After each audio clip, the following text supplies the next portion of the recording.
प्रियंका जी कुरुक्षेत्र से। राधा वल्लभ श्री हरिवंश। मेरे प्यारे गुरुदेव, आपके चरणों में कोटि कोटि प्रणाम। महाराज जी, श्री जी की कृपा से 4 साल से YouTube के माध्यम से आपके सत्संग सुनते हैं। महाराज जी, जीवन में अब यही आशा है कि एक पल भी श्री जी से दूर ना रहें। लेकिन मैं एक अध्यापिका हूँ, ज्यादा समय कार्य में व्यतीत होता है, उस समय भजन नहीं होता और बाद में कष्ट होता है कि सारा का सारा समय मैंने खो दिया। कृपया मार्गदर्शन करें महाराज जी। इसका प्रश्न,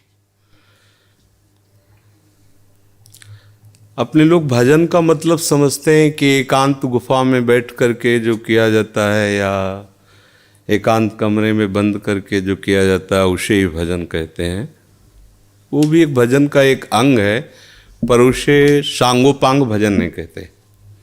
सांगोपांग भजन कहते हैं पहले ये स्वीकार करना है संपूर्ण सृष्टि श्री भगवान की है, इसे आस्तिकता कहते हैं और ये सत्य वस्तु है। वेद और उपनिषद जिस बात को प्रमाणित करते हैं वही बात प्रमाणित मानी जाती है। भगवान एकोहम बहुश्यामा, मैं एक बहुत रूपों में हो जाऊं, वो बहुत रूपों में खेल रहे हैं। आप उस सृष्टि में भेजे गए हैं अलग अलग सेवाओं के लिए। कोई डॉक्टर है, कोई मास्टर है, विविध प्रकार के अभिनय करके हमको अपने स्वामी से इनाम लेना है। किसी को वैरागी का अनुभव एक अभिनय है, किसी का रागी का अभिनय है, लेकिन सबका एक अब स्वांग दिया गया है। अपने स्वांग को ठीक से निभा लो तो इस माया प्रपंच से मुक्त हो जाओगे, इनाम मिलेगा। अगर तुम मास्टर हो तो बच्चे में भगवत भावना करके और शिक्षा रूपी भजन उसको दीजिए। जो जिस क्लास की शिक्षा, ईमानदारी से आपके अंदर यही हो कि हे प्रभु, आप बालक रूप से हमारे सामने आए हो, मैं आपको शिक्षक रूप से शिक्षा दूंगी। और उस समय यदि भगवत भाव रहा तो आपने जितने घंटे बालकों को पढ़ाया वो भजन ही है, उससे बिलक नहीं। एक युद्ध क्षेत्र में खड़ा हुआ सूरवीर सामने के सैनिकों की गर्दन उतारता है अपने देश रक्षा के लिए, उसका वो भजन ही है, भजन से कम नहीं है, क्योंकि अपने धर्म के लिए वो युद्ध में वार कर रहा है। अधर्म से किया हुआ हर कार्य निष्फल है और धर्म के लिए किया हुआ हर कार्य भजन है, क्योंकि सृष्टि भगवान की है। अगर एक केवल मान लिया जाएगा कि माला चलाना इतना ही भजन है तो वो भजन के सर्वरूप को नहीं जानता है। अगर ऐसा ही हो तो अर्जुन जी कह रहे हैं श्री भगवान से कि मैं संन्यास लेकर के विरक्त होकर मांग कर खाऊंगा, पर मैं युद्ध नहीं करूंगा क्योंकि इसमें हिंसा होती है। और श्री भगवान कह रहे हैं कि नहीं, तुझे युद्ध करना ही होगा। मां मुनिस्मर युद्ध च, मेरा स्मरण करते हुए तुझे युद्ध करना होगा। तो हमें ये बात समझनी कि हमको जो स्वांग मिला उसमें हम बेईमानी न करें। अगर आप डॉक्टर हैं तो मरीज रूपी भगवान की सर्वतोभावेन सेवा, आपको जो स्वांग मिला है आप उसमें बेईमानी मत कीजिए, सत्यता से चलिए, वही आपका भजन बन जाएगा, उसी से भगवान प्रसन्न हो जाएंगे। पर ये स्मृति रहे कि मैं किसका कार्य कर रहा हूं, बस अगर ये स्मृति चली गई तो अहंकार आ जाएगा। मैं अभिनय में श्रेष्ठ हूँ, मैं अमुक श्रेष्ठ, मैं विद्वान हूँ, मैं ज्ञानी हूँ, मैं महात्मा हूँ, मैं भक्त हूँ, मैं भजनानंदी हूँ। किसी भी बात का अभिमान आ जाना उपासना की वृत्ति का नाश हो जाना है।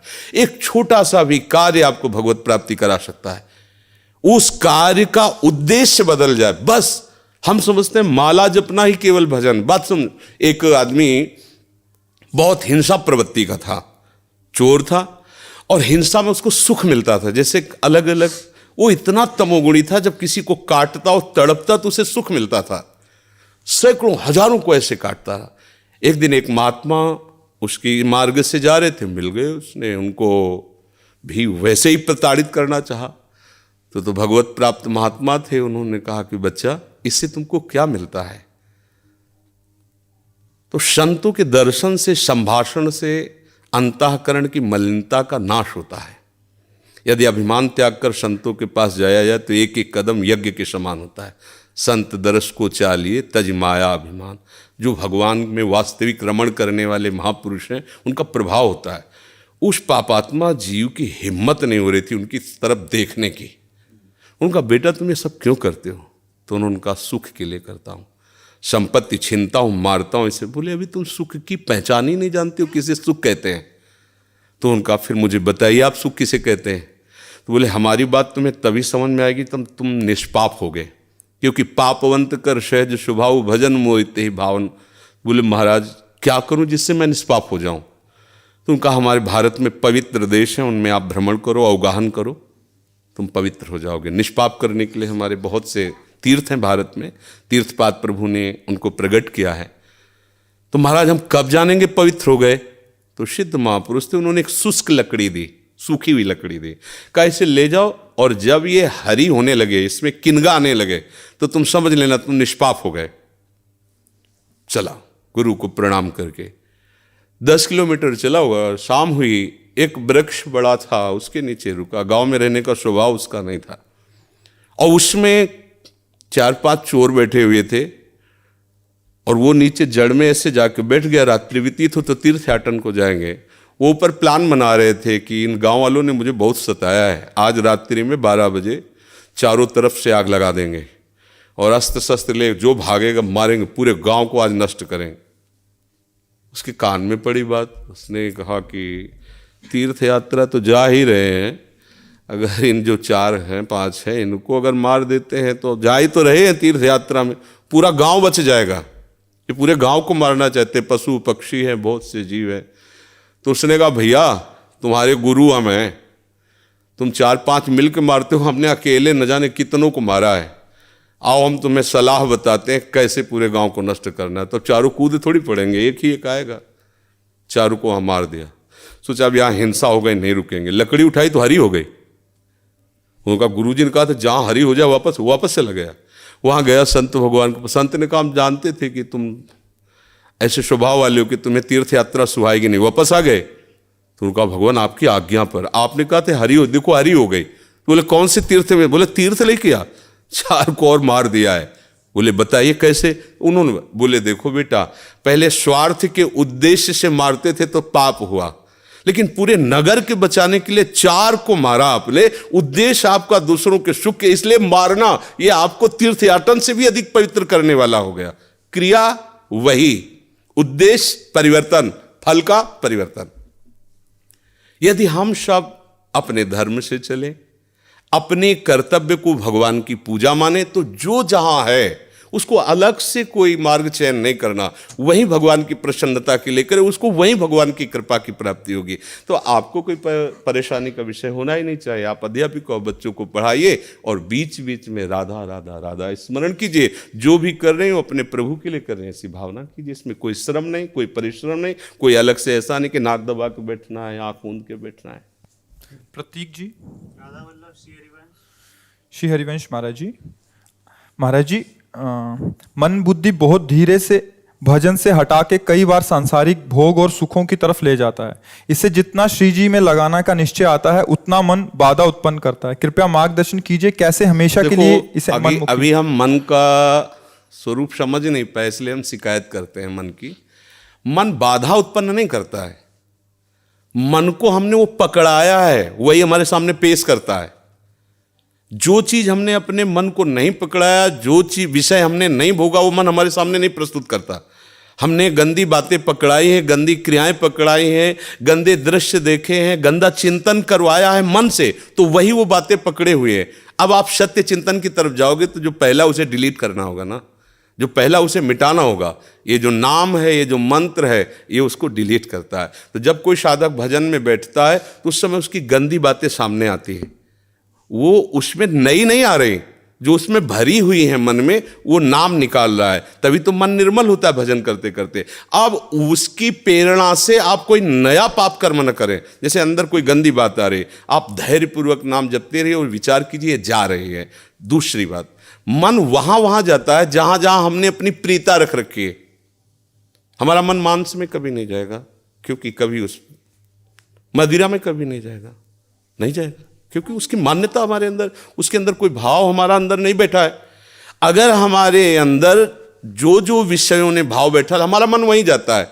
सच्ची बात समझो, बिना कनेक्शन के बिजली नहीं जाती। ऐसे ही जब तक आपने संबंध विषय वस्तु पदार्थ से नहीं बना, तब तक आपका मन नहीं जाएगा। तो देखो, डरना नहीं है, घबराना नहीं है, मन जहां जहां जाए बार बार वहां से हटा के अपने लक्ष्य में लगाना है। हमारी विजय होगी, क्योंकि हमारा मार्ग सत्य है और हम भगवान के जन हैं। पर देखो, धोखेबाजी, पाखंड, नाटक नहीं करना चाहिए इस मार्ग में। हम ये कहते हैं कि तुम्हें विषय सेवन करना है, तुम्हें स्त्री शरीर प्यारा है, या तुम स्त्री शरीर साधो को पुरुष शरीर प्यारा, तो नाटक करने की, बाबा जी बनने की जरूरत नहीं। ब्याह करो, जाके आराम से धर्म से चलो और भगवान को प्राप्त हो। गंदी बातें, बेविचार, धर्म विरुद्ध आचरण करना, ऊपर से कुछ और दिखाना, या हमारे प्रभु को पसंद नहीं। मोह कपट छल छिद्र न भावा, हमारी योग्यता नहीं इस मार्ग में चलने पे। इसलिए भगवान से प्रार्थना करो कि हम नहीं चल सकते, तो आप जिस मार्ग के पथिक बनना चाहते हो बनो, लेकिन सच्चाई से चलो, तो वहीं तुम्हें भगवान की प्राप्ति हो जाएगी। हमारा मन वहीं जाता है जहां हमने सुख बुद्धि कर रखी है। अगर भगवान में सुख बुद्धि हो जाएगी तो हट नहीं सकता। सा वही मना कृष्ण पदार विंदयो, आपका मन प्रभु में लग जाएगा। बोलो, हम जब किसी फिल्म को पसंद करते हैं, उसको बैठ के देखते हैं, 3 घंटे में किसका मन कहां जाता है? बोलो, कहां जाता है? कोई अगर बता दे कि 3 घंटे मेरा मन, अगर आपने पसंद किया है उसे, तो और आप जब देखेंगे तो आप 3 घंटे समाधि में रहेंगे, दुनिया का पता नहीं रहेगा। ऐसा क्यों हुआ? वो एक झूठा रचा हुआ नाटक था, एक झूठा दृश्य अभिनय किया गया था, लेकिन मेरी पसंद है तो मैं 3 घंटे बिल्कुल अपने मन को कहीं नहीं जाने दिया, और भजन में बैठते हो मन भागता है। क्यों? क्योंकि पसंद नहीं है हमारी। हम करना चाहते पर पसंद नहीं है। आप देख लीजिए ना, कोई भी आप सीन देख लीजिए, कोई भी आप विषय देख लीजिए, जिसमें आपको पसंद है वही मन पकड़ लेगा। तो भाई मन की क्या गलती? मन को लोग गाली देते रहते हो, मन बड़ा गंदा है। आपने जहां उसे खड़ा किया वो आपका सपोर्टर है। आपने उसे गंदी आदत दे दी, गंदी आदत, अच्छी आदत दे, एक क्षण के लिए भी भगवान का विस्मरण नहीं हो सकता। गला काटने पर भी उसको आप पकड़ा के तो देखो नाम। ऐसा होता तो ये जो विश्व में हमारे संत महात्मा है, सब नाटक ही थोड़ी होता है। असली नोट का ही नकली बनाया जाता है, नकली का असली नहीं होता है, असली का ही नकली होता है। तो अगर कोई पाखंड भी करता है तो उसी असलियत का स्वांग करता है, तो असली है ना। जो असली है, एक क्षण के लिए भी भगवान का स्मरण कभी टलता नहीं है। सोते जागते, उठते बैठते, चलते फिरते सच्चिदानंद भगवान उसके स्वभाव में, उसके जागृत स्वप्न इस स्फुरत में, चाहे स्वप्न में हो चाहे जागृत में हो, स्फुरत हर समय प्रभु का स्मरण। ऐसा क्यों हुआ? उसने अभ्यास किया है। आंख लगा के हम निशाना नहीं लगा सकते, क्यों? अभ्यास नहीं है। और ऐसे भी है, ऐसे मार देंगे, क्यों? अभ्यास। ऐसे ही आपने भजन का अभ्यास नहीं किया, पूर्व मन में विषयों किया है, तो देखो आंख मूंदते, आंख खोलते विषय चिंतन होता है, भगवत चिंतन नहीं। तो घबराने की जरूरत नहीं, गलत अभ्यास को अच्छे अभ्यास से मिटा देना है। कोई बड़ी बात नहीं, हम भगवान के अंश हैं, उनके बच्चे, हम कुछ भी कर सकते हैं। आप ये बात सब लोग बैठा लीजिए, कोई आकाश से पैदा नहीं होता, सब उसी जीव स्वरूप से आते हैं, ईश्वर के अंश, सब कुछ कर सकते हो। जब नारायण नर बन सकता है तो नर नारायण बनने में कोई संशय नहीं। आप चलो तो, पर आप भजन न करो, विषय सेवन करो तो बात अलग हो जाएगी। इसलिए सब नाम जप करो, गंदे आचरण मत करो, जिससे दूसरों का अहित और दुख होता है ऐसे ना बात करो, ना ऐसी चेष्टा करो। भगवान कृपा करेंगे, आप सदैव सुखी रहोगे, आनंदित रहोगे। प्रिय सखी, गुरुदेव भगवान के चरणों में कोटि कोटि नमन। गुरुदेव भगवान, इस शरीर से काम वासना खत्म हो गई है, पति को काम वासना बहुत है, क्या करूं, मार्गदर्शन करें। पति के अनुकूल चलना चाहिए। जब 2 पाणी ग्रहण करते हैं, पति और पत्नी, तो एक दूसरे को सहयोग करके मित्र भाव से चलाना चाहिए। हमें अपनी रुचि दूसरे पर नहीं थोपनी चाहिए, बात ध्यान रखना चाहिए। हम दोनों एक मार्ग के साथी हैं, तो हमको चाहिए कि हमें अपनी रुचि उसके अनुकूल करनी चाहिए, उसको चाहिए कि हम अपनी रुचि को एक दूसरे के अनुकूल कर ले। अगर आपकी रुचि नहीं है तो पति को मनाइए और अपनी रुचि में उसको अनुकूल कीजिए। अगर वो अनुकूल नहीं होता तो आप कोशिश कीजिए कि आपकी वृत्ति के कारण कहीं वो व्यभिचार में ना उतर जाए, गंदे मार्ग में न जाए, उसका साथ दो, आप उसके साथी हो। आपका ब्रह्मचर्य उतना महान नहीं होगा जितना पति की आराधना महान होगी। पति को एक मित्र है, मान लो हम कह रहे हो वो पति परमेश्वर होता है, ऐसा मत मानिए। तो एक मित्र है, हम दोनों मिलकर के संसार मार्ग में चलना, तो हमारी रुचि ही पूरी थोड़ी होती है, दोनों की रुचि मिलनी चाहिए। अगर दोनों रुचि, दोनों ब्रह्मचारी रहो। अगर एक की रुचि नहीं तो दूसरे को सपोर्ट करना चाहिए कि कहीं वो लड़खड़ा के गिर न जाए, उसका मार्ग न भ्रष्ट हो जाए। हम ये देखते हैं कि 4 दिन बाद पति पत्नी ऐसे तलाक, ये क्या है क्या? सिर्फ अपनी रुचि का पोषण नहीं होना चाहिए। अगर हम 2 मिलते हैं, दोनों मित्र बनते हैं, तो एक दूसरे की रुचि का आदर करें, एक दूसरे की रुचि का सहयोग करें, तभी तो जीवन यात्रा चलेगी। नहीं तो कब ऐसे नहीं चलेगा। आप ब्रह्मचारी बन के बैठो और वो व्यभिचार में प्रवृत्त हो जाए, तो आपने पाणी ग्रहण किया था, ये आपकी मित्रता नहीं सही रही। हाँ, वो बहुत ही व्यभिचारी है, अन्य अन्य अन्य, तो फिर अपने को अलग कर लेना चाहिए। अगर वो एक पत्नी व्रत है तो हमें उसका सहयोग करना चाहिए, उसमें ब्रह्मचर्य की तरफ वृत्ति न रखकर अपने पति की अनुकूलता की तरफ वृत्ति रखनी चाहिए। महर्षि, आप भारतीय क्रिकेट टीम के कप्तान हैं और ये फिल्म इंडस्ट्री में अभिनेत्री हैं, ऐसा आपका परिचय है? तो ये आपसे मिलने आया था, आपका सत्संग सुनते हैं महर्षि। श्री जी का माला इनको और चुनरी सखी को पहना दीजिए। जी महर्षि।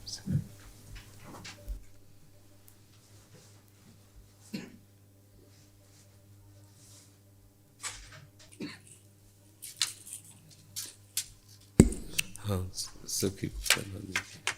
ये माला हमारी श्री जी की प्रसादी। देखो, एक कोई छोटी माला श्री जी की प्रसादी इस बच्चे को पहना दो। हाँ, बच्चा है, बड़ा माला नहीं।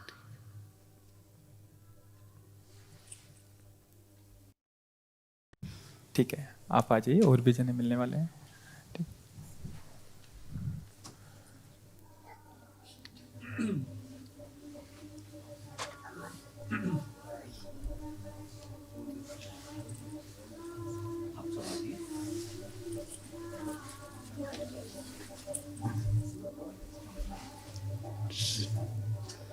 जय जय श्री।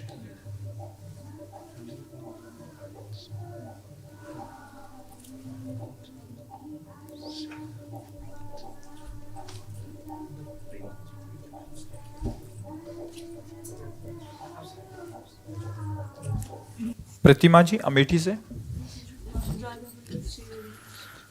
मेरे प्यारे गुरुदेव भगवान, आपके चरणों में कोटि कोटि प्रणाम। गुरुदेव, घर की परिस्थिति अनुकूल नहीं है, वहां का वातावरण का प्रभाव इस मन पर बहुत प्रभाव डालता है, जो नहीं करना चाहिए वो भी करवाता है। हे नाथ, हम कैसे भजन करें, कुछ समझ नहीं आता, बहुत पाप हो जाता है। हाँ, नाम रूपी बल हृदय में धारण करो, किसी के सहयोग की जरूरत नहीं, कुछ कहने की जरूरत नहीं, बस बात समझो। नाम रूपी बल हृदय में धारण करो, सब कुछ हो जाएगा।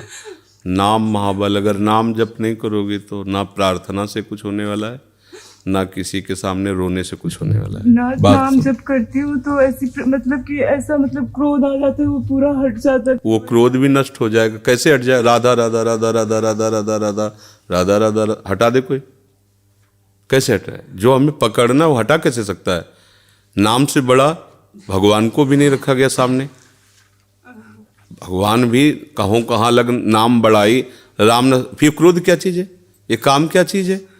हम लोग बहुत बच्चे जैसे हैं ना, जैसे भेड़िया दूर से दौड़ावे तो हम डर जाते हैं। नहीं नहीं, हम कोई और नहीं, भगवान के अंश हैं। हम कोई साधारण नहीं। पहले आप अपने को समझो। ना आप स्त्री हो न पुरुष हो, पोशाक धारण की हो स्त्री पुरुष की। आप सिंह के बच्चे हो, दहाड़ना सीखो, भेड़िए की तरह मिमियाना नहीं। पक्की बात समझो। हमारी बात समझोगे तो आप चलोगे, नहीं तो बात समझ में नहीं आएगी। पहली बात समझो, आप न स्त्री हो न पुरुष हो, ये पोशाक है। सच्चिदानंद भगवान की तुम अंश हो, तुम्हारा स्वरूप भी सच्चिदानंद है। चलो ये बात नहीं समझते हो तो इतनी बात पकड़ लो, नाम पकड़ लो। नाम तुम्हारा ऐसा साथी है कि अंदर बाहर सब जगह चकाचक कर देगा। गोस्वामी जी कहते ना, राम नाम मणि दीप धरी, जी है देहरी द्वार, तुलसी भीतर बाहरो, जो चाहस उजियार। श्री हरिवंश महाप्रभु कहते हैं, इहि परलोक सकल सुख पावत, मेरी शोभैया कृष्ण गुण स। यहाँ और वहां। अब बात ना मानो तो रोते रहो, फिर क्या कर सकते हैं? आप जप के तो देखो। बोले हमारा मन है ऐसी तैसी मन की, राधा राधा राधा राधा राधा राधा राधा राधा राधा राधा। अब करे मन राधा। हमको छोड़ना नहीं है। नाम जी है जपि जागे जोगी, अहो वत्स पचतो गरीयान या जिव्याग्रे वर्तते नाम तुभ्यम। जिव्याग्रे, मन से नहीं कहा, यद जिव्याग्रे वर्तते नाम तुभ्यम, अहो वत्स पचतो गरीयान। वो चांडाल भी श्रेष्ठ है जिसकी जिव्या के अग्रभाग पर हरि नाम है, कृष्ण नाम है, राधा। आप समझो, हमें रोने की जरूरत नहीं है। प्रेम में रोना अलग बात है, दुखों से रोने की जरूरत नहीं। अब हमें दुखों को रुलाना है कि अरे हमारा तो कोई प्रभाव इस पर पड़ता ही नहीं, वो रोए बैठ के।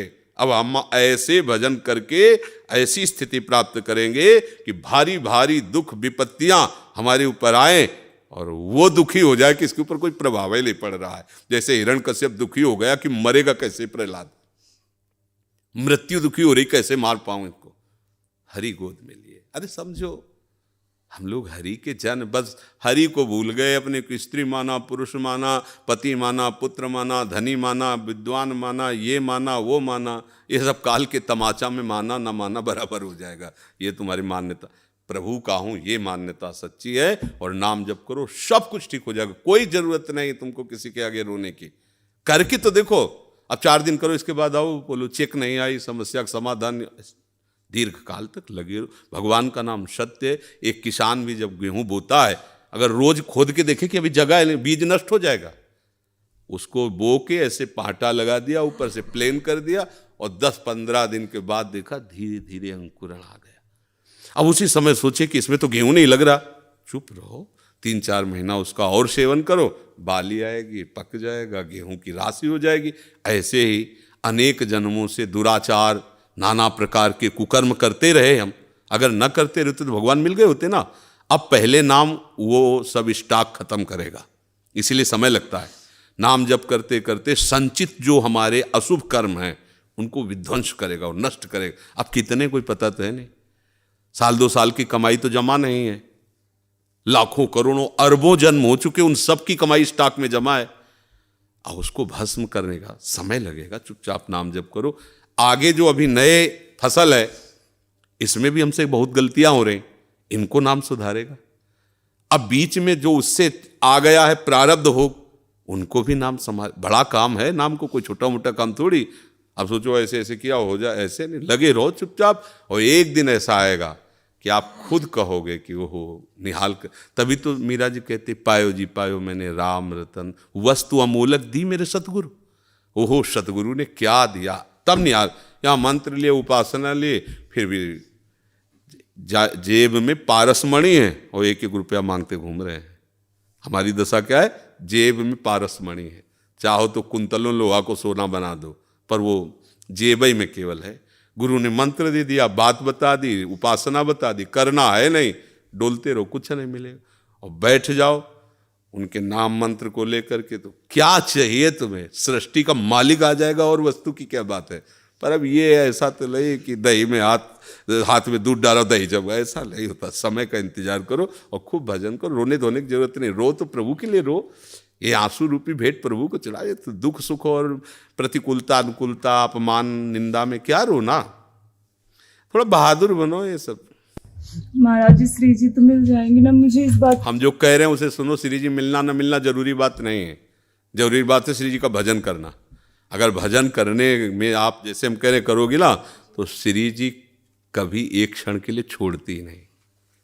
अरे आप समझो, जैसे छोटा सा वात्सल्य कण भगवान का एक माँ के अंदर होता है, वो कोई भी कार्य करती है पर नजर अपने बच्चे पे रहती है, उसकी अबोध बच्चे पे रहती है। ऐसे ही अनंत माताओं का वात्सल्य जहाँ से प्रकट हुआ वो हमारी श्री जी है, और हम उनके चरण आश्रित है। हर समय श्री जी हमें देखती है, पर हमारी योग्यता इसलिए देखने की नहीं हो रही। अभी हम और कुछ देखना चाहते हैं, और कुछ पाना चाहते हैं, और कुछ भोगना चाहते हैं। जिस दिन सारी चाह मिट गई, उसी दिन तुम देख लोगे कि श्री जी तो बहुत पहले से हमारे साथ है, श्री जी तुम्हें बहुत पहले से प्यार कर रहे हैं। इसलिए सावधान। कृष्णा लुधियाना से। श्री हरिवंश बाबा, आपके चरणों में दंडवत प्रणाम। बाबा, मेरे स्कूल में तिलक लगाने से मना किया जा रहा है, अब मैं क्या करूं, मेरा मार्गदर्शन करें। हाँ तो तुम मत लगाओ तिलक, हम तुम्हें बताएं। सूखी रज ले लिया ना, बट्टी सूखी, ऐसे कर लिया, ऐसे लगा लिया, तो तिलक भी लग गया और नहीं भी लगा, कोई तुम्हें डांटेगा भी नहीं। ठीक है, हाँ ना, मत लगाओ। क्योंकि प्रगट में क्या है ना, बच्चा है, साथी भी उसको चिढ़ाने लग सकते हैं, बड़ा भगत, तो मतलब अभी बच्चा है। तो तुम ऐसा करो, जिससे आप रगड़ के लगाते हो ना, उसको रगड़ो मत, उसको सीधे ऐसे करो। ऐसे लगाया, ऐसे बिंदु रख ली, तो तिलक भी लग गया। और भगवान की बात तो जानते हैं, और वो लोग जानते नहीं, तो वो तुम्हें चिढ़ाना बंद कर देंगे और बढ़िया लग जाएगा। ठीक है पापा, तो फिर मैं गर्दन पे लगा लूं तिलक वहां पर? नहीं, सुनो, ऐसे ऐसे चाहे द्वादश तिलक बना लो, कोई परेशानी नहीं। थोड़ा और बड़े हो ना, और जब निष्ठा आ जाएगी ना, फिर कोई नहीं। अच्छा, शराब पियो कोई डांटता है क्या? टीचर विद्यार्थी को साथ बैठा कर पिलाने के लिए राजी हो जाएगा। लेकिन अगर ये माला तिलक का, ये कलयुग का प्रभाव है, तो बच्चे हो इसलिए, मतलब तुम्हें ऐसा कह रहे, अगर कोई जवान ऐसी बात करे तो उसे हम दबका देंगे। अपनी निष्ठा तो नहीं रख पा रहा, फिर किस बात का भक्त है? ये सम्राट अकबर आगरे आया दौड़े पे, तो वहाँ बड़े बड़े सब जो छोटे छोटे प्रांतों के राज कर्मचारी थे, उनमें मधुकर शाह जी भी थे, हरिराम व्यास जी के तिलक कंठी सब कई ऐसे उनको दिखाए, तो जलन होती है। अब बादशाह है, उसके सामने सब हिंदू चिन्हों से, भागवतिक चिन्हों से युक्त, तो उसने ऐसे देखा कि अधिकतर अधिकारी सब कंठी तिलक, क्योंकि ब्रजभूमि और प्रभाव ऐसा, तो उनका हमारा फरमान जारी किया जाए, कल से कोई भी अगर तिलक लगा के आया तो गरम लोहे से उसका मस्तक दाग दिया जाएगा, कोई भी सभा में तिलक लगा के नहीं आएगा। बादशाह अकबर का हुक्म। मधुकर शाह ने सोचा कि यार जीवन किस काम का, ये भगवान का दासत्व अगर इसे मिटा के गए एक संसारी बादशाह के सामने, फायदा क्या होगा? गला कटवा देना अच्छा है, लेकिन तिलक उतारना अच्छा नहीं।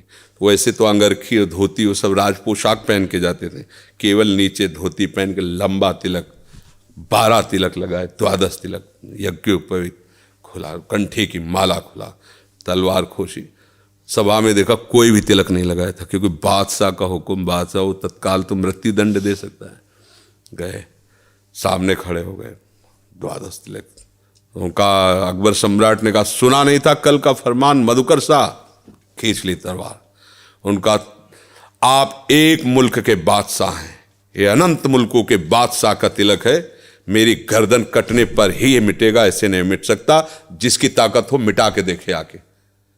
बदल गया, 1 सेकंड में बादशाह बोले वाह वाह वाह, यही हम देखना चाहते थे कि इस तिलक में किसकी निष्ठा है। धन्य है मधुकर शाह, तुम वास्तविक तिलक के अधिकारी हो। ऊपर बैठाला बगल में, जो भागवतिक तेज से मानो ऐसा लगा कि इनसे अब कोई आंख नहीं मिला सकती, भागवतिक तेज से संपन्न होकर कि ऐसे नहीं मिट जाएगा तिलक, गला कटेगा तब मिटेगा। देखे कौन आ, अभी फरमान जारी हो जाए कि गला काट दिया जाएगा तो सब मिटार कर चुपचाप, भैया राधे राधा तो कहला का गला कट।